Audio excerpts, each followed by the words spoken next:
Isang mapagpalang gabi po sa buhay ng bawat isa, sa mga nakikinig po ng ating online live, sa lahat po ng mga nasa kanilang mga bahay. Isang magandang gabi po at mapagpalang gabi po sa bawat isa. Ngayong month pong ito ay tinatalakay po natin ang power of God's grace in your life.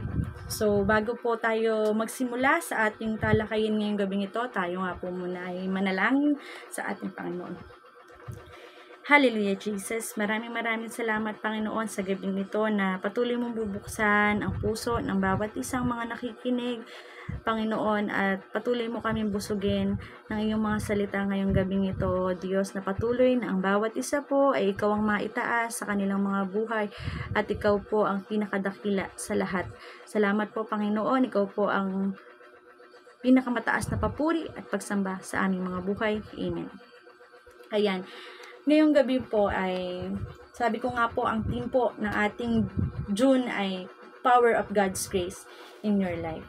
So, samahan niyo po akong basahin sa Acts chapter 4 verses 32 to 37.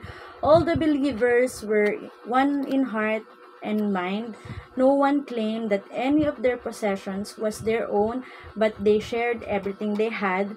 With great power, the apostles continued to testify to the resurrection of the Lord Jesus, and God's grace was so powerfully worked in them all, that there were no needy persons among them, for from time to time those who owned land or houses sold them, brought the money from sales, and put it at the apostles' feet, and it was distributed to anyone who had need. Joseph, a Levite from Cyprus, whom the apostles called Barnabas, son of encouragement, sold a field he owned and brought the money and put it at the apostles' feet. No. Ngayong gabi po ay samahan niyo po akong malaman how God's grace operates in our lives and transformative power it holds. No, ngayon po ay tatalakayin po muli natin ang isa sa pinakamalalim na aspeto po ng ating pananampalataya. Yun po ay ang biyaya ng Panginoon. So, minsan po, di ba, ang grace po ay madalas nating naririnig sa mga preaching po sa ating church. Pero minsan, madalas din po natin hindi napapansin or naiintindihan kung yung lalim po ng meaning ng grace na ito. Kaya naman ngayon po ay isa-isahin po natin kung paano nga ba gumagana ang grace ng Panginoon sa ating mga buhay. So, number 1 po is yung understanding grace. No, 2 linggo na po pinag-aaralan. Kung nanonood po kayo ng ating Sunday service, no, 2 linggo na po siyang tinatalakay sa ating live, and kaya ngayon po kaya is naiintindihan na po ba natin talaga yung grace na binibigay ng Panginoon sa buhay ng bawat isa. So, sabi po dito, ang grace po, ang simple definitions po nito is the unmerited favor of God. Ito po yung pag-ibig at awa po na ipinaaabot sa atin, hindi dahil sa ating mga gawa, kundi po dahil sa walang hanggang kabutihan ng ating Panginoon. Sabi po sa Ephesians chapter 2 verses 8 to 9, for grace you have been saved through faith, and this is not your own doing. It is a gift of God, not a result of works, so that no one may boast. Ayan, napakasarap po no na muli nating malalaman isa-isa kung ano ba talaga ang biyaya na ginagawa ng Panginoon sa ating mga buhay. So, dumako na po tayo sa number 2, no? Grace for salvation. Sabi po dito, the first and most significant way to experience God's grace is through salvation. Sa Romans chapter 3 verses 23 to 24 po, for all have sinned and fall short of the glory of God and are justified by His grace as a gift through the redemption that is in Christ Jesus. No? Ito pong grace ng salvation po ay yung foundation ng relationship po natin sa ating Panginoon. Naligtas po tayo, hindi dahil karapat-dapat po tayo, kundi dahil mahal po tayo ng Diyos. At tinubos niya po tayo sa pamamagitan ng kanyang anak na si Jesucristo. No? Ang grace po ng Panginoon ay hindi niya ginagawang 95% or 99.9% niyang ibinibigay, kung saan po tayo ay gumagawa po ng pagkakaiba. Ang grace po ay ginagawa ng Panginoon ng 100%. Walang labis, walang kulang. 100% pong ibinibigay ng Panginoon sa buhay ng bawat isa. Minsan nga po, yung 100% na yun, sumusobra pa, di ba po? Amen? Amen. Kaya naman po, apakasarap po pakinggan na sa bawat ginagawa natin, sa bawat pang-araw-araw na ating pamumuhay, ay andun po ang grace ng Panginoon. So, sa number 3 po is grace of daily living. So, God's grace is not limited to our salvation experience. It is available for everyday lives. Ayan. Available daw po ang grace po ng Panginoon sa ating araw-araw na pamumuhay. Sabi po sa 2 Corinthians 12:9, "But he said to me, my grace is sufficient for you, for my power is made perfect in weakness." Ayan, ang grace po ng Panginoon ay hindi lamang po ito helpful sa bawat isa. It is sufficient. Sufficient po ito. Ito po yung kailangan natin. Ang meaning po ng sufficient is yung favor, love, at kalakasan na ibinibigay ng Diyos ay higit pa sa sapat upang dalhin po tayo sa anumang sitwasyon na ating pagdadaanan. Ang ganda po nung kantang Grace po ni Laura Story. Kung tayo po ay nakakarinig na po nung kantang yung na Grace ni Laura Story, is napakaganda pong pakinggan. Kasi doon sa mga kanta pong yun, may experience po natin at ma-realize natin na sa bawat binibigay po na biyaya ng Panginoon sa ating mga buhay, ito po ay yung grace na not just one time event po na nangyayari sa buhay natin. Ito po ay continuous gift, patuloy po itong binibigay ng Panginoon sa atin. Ito po ay nagsusupport sa mga believers. Ino-offer po dito yung comfort ng assurance po na ang biyaya po ng Panginoon ay sufficient kahit na nakakaranas po tayo ng kahinaan at discouragement. Kaya naman po sarap isipin po na sa ating araw-araw na pamumuhay, sa ating paggising sa umaga at ating pagtulog, nararanasan po natin ang grace ng Panginoon. So, sa number 4 po is grace for transformation. Sabi po dito, grace also plays a crucial role in our sanctification, the process of becoming more like Christ. Sabi po sa Titus chapter 2 verses 11 to 12, For the grace of God has appeared that offers salvation to all people. It teaches us to say no to ungodliness and worldly passion, and to live self-controlled, upright, and godly lives in the present age. Hindi lang po tayo sinave ng grace ng Panginoon. Ito din po ay nag-transform po sa atin. Ito po ay nagtuturo sa atin, humuhubog at gumagabay po sa ating kabanalan. So, isang maikling testimony lang po kung paano po nag-transform ng grace ang buhay ko. So, before po talaga ay mahihain po talaga ako, and dati po, pag nagsiservice po, ay nasa likuran po ako umuupo, hindi kumakanta, hindi sumasayaw, hindi pumapalakpak. At pagkatapos po ng service, papasok na po sa bahay. Ganun na po umiikot yung buhay ko dati. Pero, nagkaroon po ng pagkakataon na makapag-back up ako at unti-unti pong nababago yung mga ginagawa ko before. So, dumating din po yung pagkakataon na nagkaroon ng pandemic, hindi po natin inaasahan na tayo po ay bibigyan ng pagkakataon na makapag-song lead.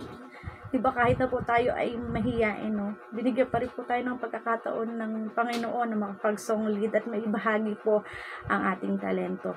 So, yun nga po, nung pandemic po, bawal po lumabas ang ating mga miyembro, ang music team, hindi po pwedeng pumunta sa ating church kasi nga po ay pandemic, So, dito na po nagsimula ang aking pagsasong lead. Actually, parang 5 years na po yata, na tayo po ay nakapaglilingkod na nakakaawit sa Panginoon. So, thankful po ako na transform po ng Panginoon ang aking buhay. yung dati pong mahiyain, yung dati pong sa likod lang, hindi lumalabas ng bahay, hindi nakikipag-usap sa ibang mga miyembro, binago po, transform po ng Panginoon, transform po sa biyaya ng Panginoon, na ito po talaga ay yung nag-transform sa buhay ko, na noon po ay yung dati pong mahihiyain, yung dati pong hindi nakakatayo sa pulpito, yung kahit pagpe-pray pa lang po, no, nahihiya na po tayo, binabago ng Panginoon. Kaya naman po, ako po ay nagpapasalamat sa ating Diyos na unti-unti po tayong binabago. Alam ko po na ang bawat isa sa atin, ang bawat tao po sa mundong ito, ay lahat po ay merong transformation na ginagawa ang Panginoon. No? It's a process po na ginagawa ng Panginoon sa ating mga buhay, na lahat po tayo ay matatransform po sa biyaya ng Panginoon. At alam ko po, darating po ang araw na ang bawat isa po ay magiging patotoo po ang pagkakaroon ng transformation po sa biyaya ng ating Diyos. Amen. Amen. Dito po sa number 5, sa Grace in Community po, sabi po dito, the grace we receive is also meant to be shared within our community. So, sabi po sa Colossians chapter 3 verse 13, therefore, as God's chosen one, holy and beloved, compassionate hearts, kindness, humility, and patience, bear with each other, and forgive one another. If any of you has a grievance against someone, forgive as the Lord forgave you. So, bilang tayo po ay tumanggap na po ng biyaya ng Panginoon, ay tinatawag din po tayo na magpaabot po ng biyaya sa bawat isa. Huwag po nating i-keep lang yung grace po na binibigay ng Panginoon sa ating mga buhay. I-share din po natin ito sa iba, kasi sabi nga po, di ba, mas maganda po ang nagbibigay kaysa tumatanggap, lalo na po kung ang sinishare po natin ay ang salita ng Diyos. Sabi po dun sa Acts, no, balikan po natin Acts chapter 4 verses 32 to 33, sabi po dito, all believers were one in heart and mind. No one claimed that any of their possession was their own, but they shared everything they had. With great power, the apostles continued to testify to the resurrection of the Lord Jesus, and God's grace was so powerfully at work in them all. No, dun sa early church po, no, dinedemonstrate po dito yung na mayroong power na ginagawa ang Panginoon sa buhay ng bawat isa dun sa community na yun, na nagpapakita po ng unity and generosity na ginagawa nila. So, yung suporta po nila sa isa, no, nagpapakita po yun ng God's grace sa kanilang community. So, napakasarap pong isipin na ang grace ng Panginoon ay para pong beautiful sunset. It sounds like kids laughing, or kung sa mga mahihilig pong magkape, para po tong taste like a cup of coffee sa umaga. Isa po din tong excitement po sa mga taong in love. Ayan, di ba po, ang biyaya po ay nasa ating lahat, malaki man po o maliit. Ito po ay totoo, hindi po ito practical o theoretical o abstract. Napaka-unconditional po ng grace ng Panginoon. Hindi po natin deserve yung gift ng salvation, hindi po natin deserve yung constant help ng Holy Spirit, hindi po natin deserve lahat ng kagalakan, ng joy, na kasiyahan sa buhay na ito. Pero dahil sa unthinkable love ng Panginoon sa atin, mararanasan po natin ang lahat ng biyayang ito ay higit at sapat sa bawat isa. So, isa pa po na ang biyaya po ay hindi lang po siya isang beses po na regalo. Ang sarap po, di ba, na pakinggan ang biyaya po ng Panginoon ay isang regalo na patuloy na ibinibigay po sa atin ng Panginoon. Hindi po ito isang beses lang na regalo. Ito po ay isang patuloy na proseso sa ating buhay, na habang tayo po ay lumalakad kasama ang Diyos, ay mararanasan po natin ang grace ng Panginoon. So, minsan po ba, napansin po ba natin sa ating mga sarili or may pagkakataon po ba sa ating buhay kung saan napagtagumpayan po natin yung mga mahihirap po na kalagayan, yung mga tukso po na nagawa mong ibigay, yung pagmamahal at yung kapatawaran po sa iba kahit na hindi po ito nararamdaman. Yan po ay isang biyaya ng Diyos na dumadaloy po sa buhay ng bawat isa. Na habang ikaw po or ako ay lumalakad ng may kababaang loob po sa harapan ng Diyos, sinisimulan mong maunawaan na ang lahat po ng meron ka, ang lahat po ng meron tayo ay resulta po ng kamanghamanghang ginagawa at kamanghamanghang biyaya ng Panginoon sa ating mga buhay. So, sa aking pong conclusion, God's grace is the unchanging thread weaving through every life chapter. It doesn't merely protect us from troubles, it transforms us through them, making us stronger, wiser, and more resilient. Ayan. So, sa ating pong napag-aralan, na totoo po na ang power ng Panginoon, ang grace ng Panginoon sa ating mga buhay ay immeasurable, na ito po ay nag-save sa atin, ito po ay nagsusustain sa atin at nagtatransform at sama-sama pong nagbabind po together as a community. Kaya naman po, maraming salamat po sa lahat ng mga sumubaybay sa ating Friday devotion at sa lahat po ng mga nakikinig sa ating online live. Maraming salamat po at nawa po na ang ating mga napag-aralan ngayong gabi ay patuloy po na isa puso ng bawat isa at dumagdag po sa kaalaman po ng bawat isa. Maraming salamat po muli sa ating lahat at sabay po tayong manalangin muli sa ating Panginoon. Thank you, Lord God, na sa buhay namin, Panginoon, Ikaw ang patuloy na gumagawa. Salamat, O Diyos, sa grace na patuloy mong ibinibigay sa bawat isa sa amin. Marahil, Panginoon, ngayon ay kami nakakaranas, Panginoon, ng mga pagsubok sa aming mga buhay, pero alam namin, Panginoon, na ang grace po ninyo ang patuloy na dadaloy sa buhay ng bawat isa. Maraming salamat po, Panginoon, sa grace of salvation, grace of our daily living, grace of the community, grace of transformation, O Lord, na patuloy na babago sa buhay ng bawat isa, na patuloy ka namin kikilalanin, Panginoon, sa aming mga buhay, na Ikaw lamang po ang nag-iisang Diyos ng bawat isa. Sa iyo nga lamang po, Panginoon, namin itinataas at ibinibigay ang papuri at pagsamba sa aming mga buhay. Maraming salamat po, Panginoon. Sa iyo nga po ang pinakamataas na papuri at pagsamba sa aming mga buhay. In Jesus' name we pray. Amen. Ayan. Maraming salamat po sa lahat po ng mga nakinig muli sa ating online live at alam ko po na every Friday po ay patuloy po tayong susubaybay sa mga ating devotional live.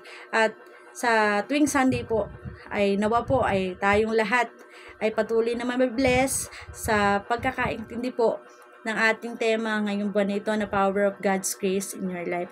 Salamat po, salamat po sa bawat isang nakikinig and thank you po and God bless po sa ating lahat.